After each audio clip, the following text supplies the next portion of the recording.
وہ دعائیں جو عرش کو ہلا دیتی ہیں۔ السلام علیکم ورحمۃ اللہ وبرکاتہ۔ میرے عزیز بھائیوں اور بہنوں، کبھی آپ نے سوچا ہے انسان کی اصل طاقت کیا ہے؟ نہ مال، نہ دولت، نہ تخت و تاج، بلکہ وہ لمحہ جب بندہ ٹوٹے دل کے ساتھ اپنے رب کو پکار لیتا ہے، جب آنکھوں سے بہتے آنسو سجدے کی زمین کو بھگو دیتے ہیں، جب زبان سے صرف ایک صدا نکلتی ہے، یا اللہ، تب آسمان کے دروازے کھلنے لگتے ہیں۔ یہی تو وہ دعا ہے جس نے حضرت یونس علیہ السلام کو اندھیروں کے سمندر سے نجات دی۔ وہ دعا جو ایک مچھلی کے پیٹ میں، رات کی سیاہی میں اور سمندر کی تہ میں کی گئی۔ چاروں طرف اندھیرا ہی اندھیرا تھا، لیکن جب یونس علیہ السلام نے کہا لا الہ الا انت سبحانک انی کنت من الظالمین، تو آسمان کے دروازے کھل گئے، عرش ہل اٹھا اور رحمت کے سمندر ٹھاٹے مارنے لگے۔ اللہ تعالیٰ نے فرشتوں سے فرمایا، یہ آواز مجھے جانی پہچانی لگ رہی ہے، یہ میرے نبی یونس علیہ السلام کی آواز ہے۔ اور پھر وہ دعا ایسی قبول ہوئی کہ یونس اندھیروں سے روشنی میں نکل آئے۔ اے میرے بھائیوں اور بہنوں، آج بھی وہی اللہ ہے، آج بھی وہی رحمت کے دروازے ہیں۔ بس شرط یہ ہے کہ ہم اپنے دل کو توڑ کر آنسوؤں کے ساتھ، عاجزی کے ساتھ کہیں، یا اللہ، تو ہی میرا سہارا ہے، تو ہی میرا رب ہے۔ دعا مومن کا سب سے بڑا سہارا ہے۔ جب زمین والوں کے دروازے بند ہو جاتے ہیں تو آسمان والوں کے دروازے کھل جاتے ہیں۔ نبی کریم صلی اللہ علیہ وسلم نے فرمایا، دعا عبادت کا مغز ہے۔ قرآن میں اللہ کا اعلان ہے۔ سورہ بقرہ کی آیت نمبر 186 میں اللہ تعالیٰ فرماتا ہے، جب میرا بندہ میرے بارے میں پوچھے تو میں قریب ہوں، میں دعا کرنے والے کی دعا قبول کرتا ہوں جب وہ مجھے پکارتا ہے۔ یہی وہ لمحہ ہے جب زمین و آسمان کے درمیان کوئی پردہ باقی نہیں رہتا۔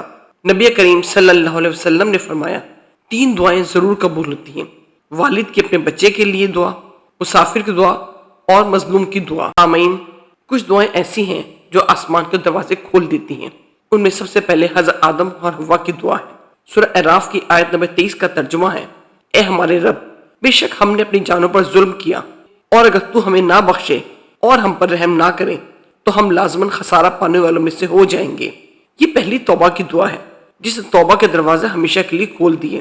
حضرت زکریا کی دعا، سورہ انبیاء کی آیت نمبر 79، ترجمہ، اے میرے رب، مجھے اکیلا نہ چھوڑ اور تو سب سے بہتر وارث ہے۔ یہ دعا بڑھاپے میں بھی قبول ہوئی اور اللہ نے اولاد کی نعمت عطا فرما دی۔ اسی طرح اہل ایمان کی دعا ہے۔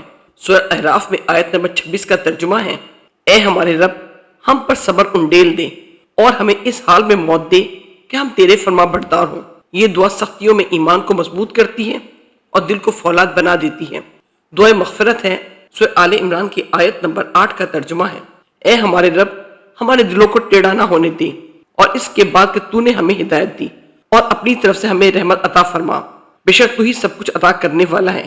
یہ دعا ایمان کو زائل ہونے سے بچاتی ہے اور دلوں پر اللہ کی رحمت کے دروازے کھول دیتی ہے۔ حضرت ابراہیم علیہ السلام کی دعا، سورہ بقرہ کی آیت نمبر 127 اور 128 کا ترجمہ ہے، اے ہمارے رب، ہم سے یہ عمل قبول فرما، بے شک تو سب کچھ سننے والا، جاننے والا ہے۔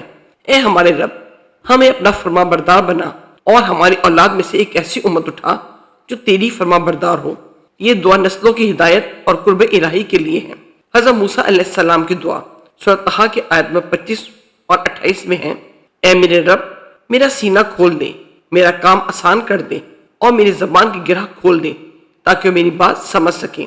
یہ دعا مشکلات اور ذمہ داریوں کے بوجھ کو ہلکا کر دیتی ہے۔ حضرت یونس علیہ السلام کی دعا، سورہ انبیاء کے آیت نمبر 87 کا ترجمہ ہے، تیرے سوا کوئی معبود نہیں، تو پاک ہے، بے شک میں ہی ظالموں میں سے ہوں۔ یہ وہ دعا ہے جس نے اندھیروں کو روشنی میں بدل دیا، مچھلی کے پیٹ سے نجات دلائی اور اللہ کی رحمت کے دروازے کھول دیے۔ آئیے ہم سب اللہ کے حضور دعا گو ہوتے ہیں، اے اللہ، ہمیں وہ زبان عطا کر جو تیری یاد میں مشغول رہے، وہ دل عطا کر جو تیری خوف سے کانپے، اور وہ آنکھیں عطا کر جو تیری محبت میں اشکبار ہوں۔ یا اللہ، ہماری دعاؤں کو آسمانوں تک پہنچا دے اور اپنے دروازے ہمارے لیے کھول دے، آمین۔ سامعین، یہ چند اذکار ہیں جو آسمان کے دروازے کھول دیتے ہیں۔ سبحان اللہ و بحمدہ، سبحان اللہ عظیم، حسبنا اللہ و نعم الوکیل، یا حی یا قیوم برحمتک استغیث، اللہم صلی علی محمد و علی آل محمد۔ درود شریف آسمان تک لے جانے والا ذکر ہے۔ رسول اللہ صلی اللہ علیہ وسلم نے فرمایا، رات کے آخری حصے میں آسمان کے دروازے کھول دیے جاتے ہیں اور اللہ تعالیٰ فرماتا ہے، کون ہے جو مجھ سے دعا کرے تاکہ میں اسے قبول کروں۔ عاجزی، آنسو اور دل کی ٹوٹ پھوٹ کے ساتھ مانگی گئی دعائیں کبھی رد نہیں ہوتی۔ تہجد کا وقت، اذان اور اقامت کے درمیان، جمعہ کی آخری گھڑی، روزہ افطار کے وقت، بارش کے نزول کے وقت، یہ وہ لمحات ہیں جب دعا ضرور قبول ہوتی ہے۔ اے میرے عزیز بھائیوں اور بہنوں، یہ وہ دعائیں ہیں جنہیں انبیاء نے اپنی زبانوں سے ادا کیا، وہ نبی جو اللہ کے سب سے زیادہ قریبی بندے تھے اور جن کے دل خوف و خشیت سے لرزتے تھے۔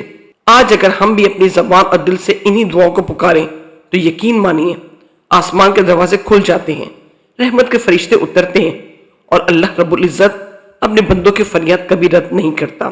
ذرا سوچیں، جب یونس علیہ السلام اندھیروں میں ڈوب کر لا الہ الا انت سبحانک پڑھتے ہیں تو سمندر کی تہ میں بھی ان کی دعا عرش تک پہنچتی ہے۔ جب حضرت آدم علیہ السلام ربنا ظلمنا انفسنا کہتے ہیں تو اللہ معاف فرما دیتا ہے۔ جب حضرت زکریا رب لا تذرنی فردا مانگتے ہیں تو بڑھاپے میں بھی بیٹے کی بشارت ملتی ہے۔ تو پھر آج ہمارا رب کہاں گیا؟ وہی رب ہے، وہی رحمت ہے، وہی کرم ہے، وہی دروازے ہیں جو کھلنے کے منتظر ہیں۔ اے اللہ، ہمیں وہ دل دے جو تیرے ذکر سے لرزے، وہ زبان دے جو تیری حمد میں مشغول رہیں، اور وہ آنکھیں دے جو تیرے خوف اور محبت میں اشک بار رہیں۔ اے اللہ، ان دعاؤں کو ہماری زندگیوں کا سہارا بنا دے اور ان کے وسیلے سے ہمارے گناہوں کو معاف فرما دے۔ آمین یا رب العالمین۔ سامعین، اگر ویڈیو پسند ہے تو لائک کریں، شیئر کریں اور چینل کو سبسکرائب ضرور کریں تاکہ ہماری اس طرح کی ایمان افروز ویڈیوز آپ کو ملتی رہیں۔